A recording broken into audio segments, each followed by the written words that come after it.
So I was going to wait until House of the Dragon's second season wrapped up before coming on here and talking about it, but I just got done watching its 6th episode titled Small Folk, and if we're being honest, I think I already know how I feel about this season of television, and to a greater extent, the show so far as a whole. Now, it should be stated, I liked Season 1 of House of the Dragon. I would probably give it a solid 8 out of 10. And it was especially impressive considering the uncertainty and precariousness of the project right from the get-go. I mean, it not only had the perilous job of convincing people that this franchise still had something to offer after the infamous and disastrous downfall of Game of Thrones, but unlike the original show, it was being adapted not from a 1.7 million word fantasy epic just begging to be brought to the small screen, but a mere 80,000 words from Fire and Blood, George R.R. Martin's Winds of Winter procrastination project, which, if you weren't aware, is written like a history book,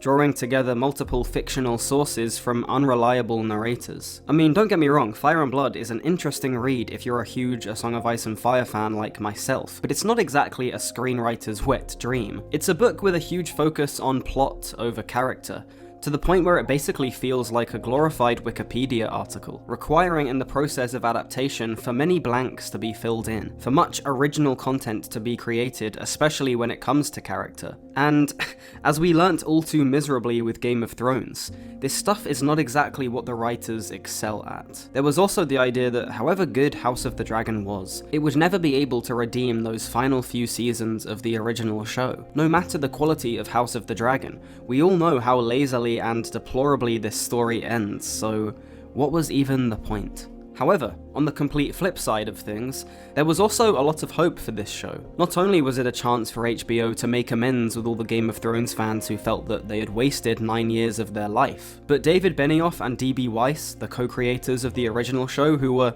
by the end, more hated by the fandom than Joffrey Baratheon or Ramsay Bolton ever were, would not be returning. So overall, House of the Dragon really felt like a flip of a coin. And like I said, I think overall, Season 1 was a success. Of course it wasn't on the same level as the first 3 to 4 seasons of Game of Thrones, but let's be real, it was never going to be. It was, however, able to bring Westeros back into the cultural zeitgeist and prove that the writers over at HBO probably had what it took to adapt such a challenging source material. I mean, sure, the season had some weird pacing issues, they completely butchered the Green Council, the whole thing of Rhaenys crashing into the Dragon Pit was really silly, and oh man, the constant references to the Song of Ice and Fire with the knife. I don't even know why they're bothering with that, to be honest. However, most of the season was strong. It felt confident in a way Game of Thrones hadn't felt since Season 4. Viserys Targaryen, for example, was an incredible character. Yes, because of Paddy Considine, who should have won an Emmy for his performance, but he was also just brilliantly written. George R.R. Martin even admitted himself that the show's version of Viserys was better than his own. So look, I'd say that overall the first season of House of the Dragon felt like pretty good setup, laying the groundwork and sowing the seeds for the conflict that would inevitably erupt in the seasons to follow between the Greens and the Blacks. The civil war that the singers would go on to call the Dance of the Dragons. I mean, think about that final shot of the final episode.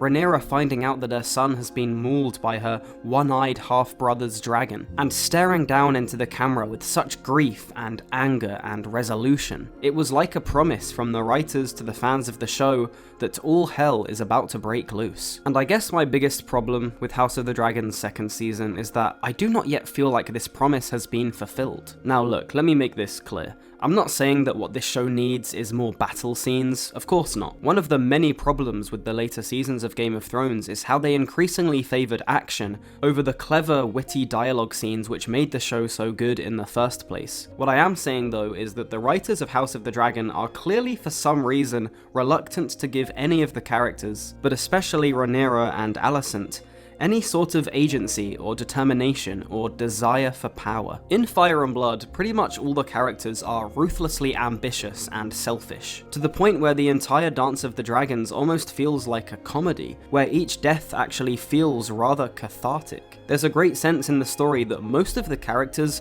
completely get what they deserve in the end, and look, I understand that when adapting this source material in an attempt to make the next hit HBO show, you are going to have to change this formula a bit. You couldn't just have every character in this show be an arsehole, I get it. However, I do think that they have, especially with season 2, gone way too far in the other direction. This is no longer a story of how ruthless ambition leads to self-destruction. This is no longer a story of conniving people doing what they can to consolidate power. No, it's basically a show about a misunderstanding. The writers seem terrified to give the characters flaws, especially when it comes to the blacks, and I think this has created some very interesting results, because when reading Fire and Blood, it becomes pretty obvious that George R.R. Martin prefers the blacks over the greens. Don't get me wrong, the book shows both factions doing despicable stuff, but clearly there is a bias towards the blacks. I do think they are who the book wants you to root for, if that makes sense. And I think House of the Dragon translates this bias over to the show.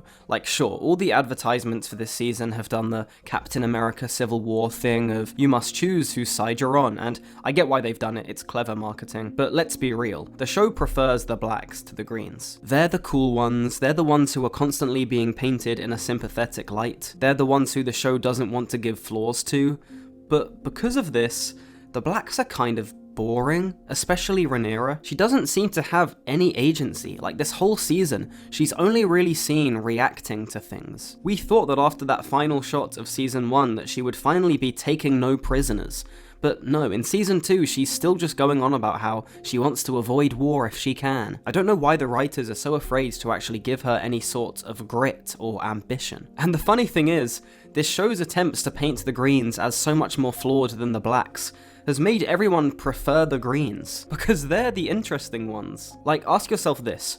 Who have been the best 3 characters of this season so far? In my opinion, it's Aegon, Criston, and Aemond. And why is that? Well, Aegon is a hedonist who never even wanted to be king. Criston Cole is a spiteful man-child who's playing at war because Rhaenyra didn't want to run away with him. And Aemond, well, he's an anime villain. Now look, I'm not saying I'd want to invite these people to my birthday party, but they're certainly interesting, especially Aegon and Criston, who are the only characters this season who I feel like have exemplified the whole human heart in conflict with itself thing that George R.R. Martin is always going on about. Unfortunately though, the 2 main characters of this show, being Rhaenyra and Alicent, are just not being given enough personality at the moment. They sort of just stand there every episode looking forlorn, and it's such a shame because they were 2 of the best characters in the previous season. And if we're being honest, I'm worried that this is because they're the main female characters of this show, and the writers are scared to make them flawed, to give them ambition or selfishness, which in the long run only does them a disservice. The reason George R.R. Martin's female characters are so good is because he writes them like human beings. I don't fully understand why the writers are trying to make Rhaenyra and Alicent in this second season feel like just innocent bystanders. It's not interesting. And worst of all, it drags down the other plot points. Take all the Daemon stuff in Harrenhal, for example. Now, I personally find it pretty fascinating. I love when stories like this slow down and get really weird and trippy, kind of like the Bran chapters in A Song of Ice and Fire. But stuff like this only works when the central story is emotional and gripping, and moves at a slightly faster pace. Unfortunately for this show, this is not the case, and it turns all these Daemon scenes from what should be a really fun, psychedelic side plot to what feels like filler, which takes away from the main story, one of the most interesting, proactive, and volatile characters in the whole show. So yes, while House of the Dragon Season 2 is still solid, while I am still just about enjoying it, I definitely feel like we need to bring back a bit more agency to these characters. They don't need to be as ruthless and power hungry as they are in the books. I can see how that would turn some people off, but let's please stop being afraid of presenting our characters, and especially our female characters,